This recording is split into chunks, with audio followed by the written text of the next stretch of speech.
Hey, what's up? This is Kellen from Killing for Company, and today I have another heavy Metallurgy album review for you.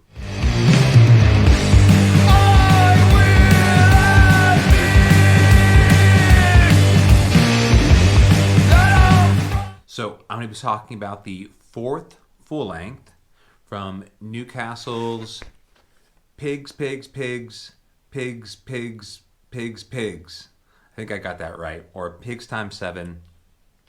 For the rest of this review, they will be referred to as just Pigs. But this is their fourth full-length Land of Sleeper, released here this past February on Rocket Recordings. And for those who are unfamiliar with the band, they get grouped into that sort of nebulous space between stoner, doom, and sludge. If I had to sort of focus our direction for the sake of this review, I'm going to steer you towards the sludge sound out of those three sort of genre descriptions.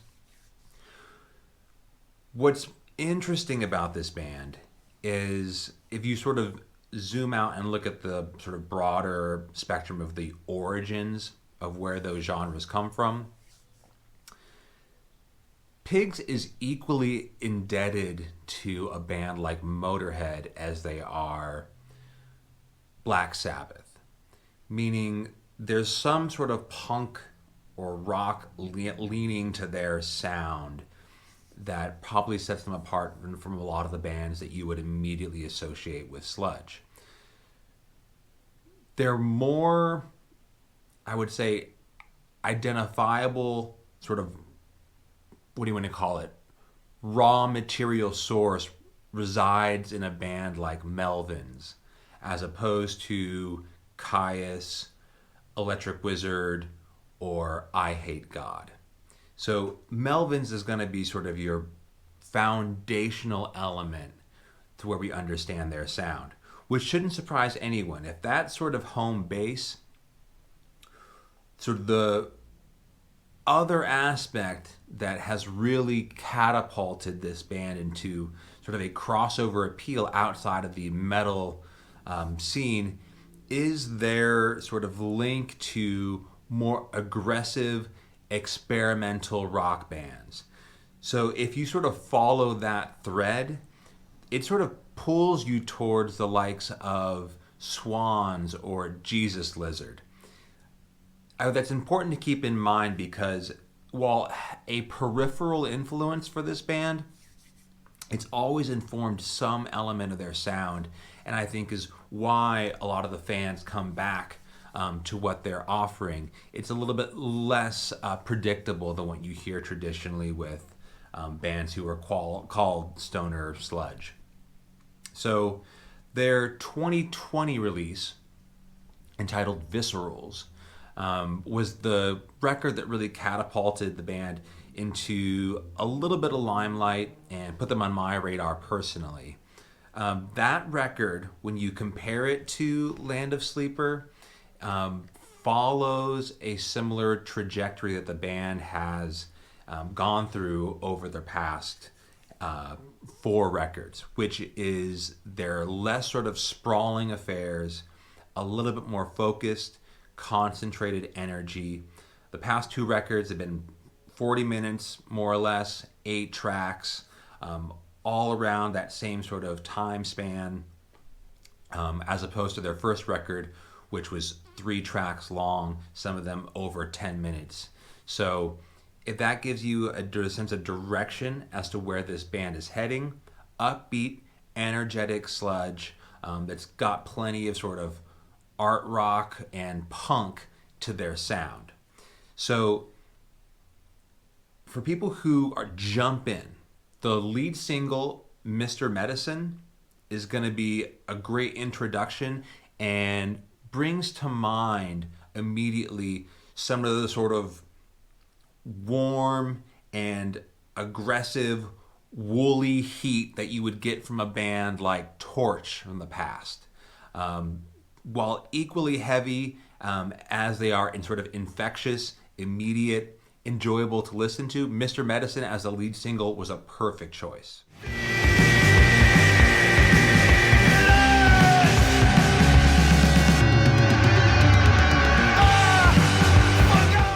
still looking for a little bit more weight and concussive elements to this record, you won't be disappointed. There's plenty of heavy tracks. Ultimate Hammer and Big Rig are great places to sort of pivot your attention and jump into.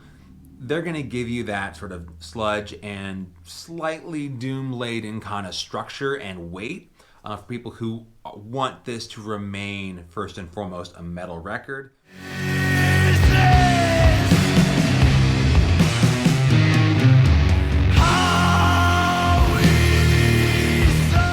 But I have to say, the track that grabbed my attention and the one that I continually go back to is sort of the diamond in this Sludge mind. It's the last track on side A. It's entitled The Weatherman. For this track, Pigs have recruited some guest vocalists. I think there's three, a couple of them female vocalists who have joined this specific track.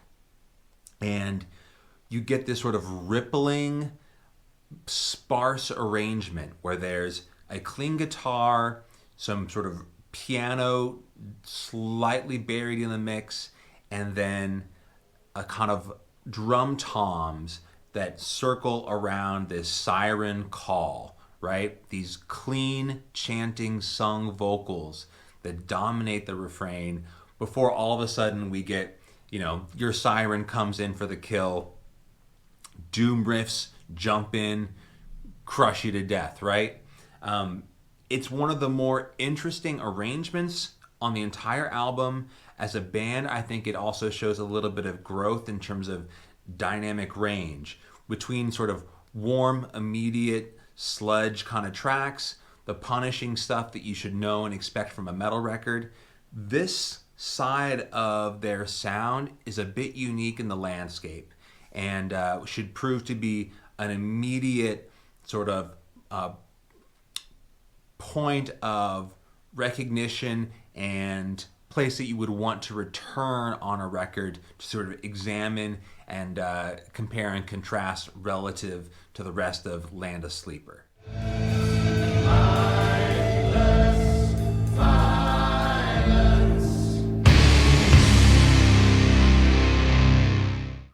What makes Pigs a little bit unique within the genre is a general sense of unease, anxiousness, sort of a hand-wringing tension throughout their entire sound. They've really honed in on that for this Land of Sleepers record. So if you're someone who is into a bit more of the overdriven blues that tends to migrate its way into the stoner and sludge conversation, this has probably got a little bit too much nervous energy going on for you. But if you're someone who thinks that sound has become a little bit predictable, or you're looking for something a bit more unique in the catalog, this band and this record specifically is going to be a great place for you to sort of start your journey. That's probably my biggest criticism that I have towards this record, is it's probably a little bit on the sort of art and punk rock side of this equation for a lot of metalheads who like the familiar bogged down in the swamp sort of stoner. But for me personally, I'm looking for a band that's got something unique to offer. I'm no longer uneasy.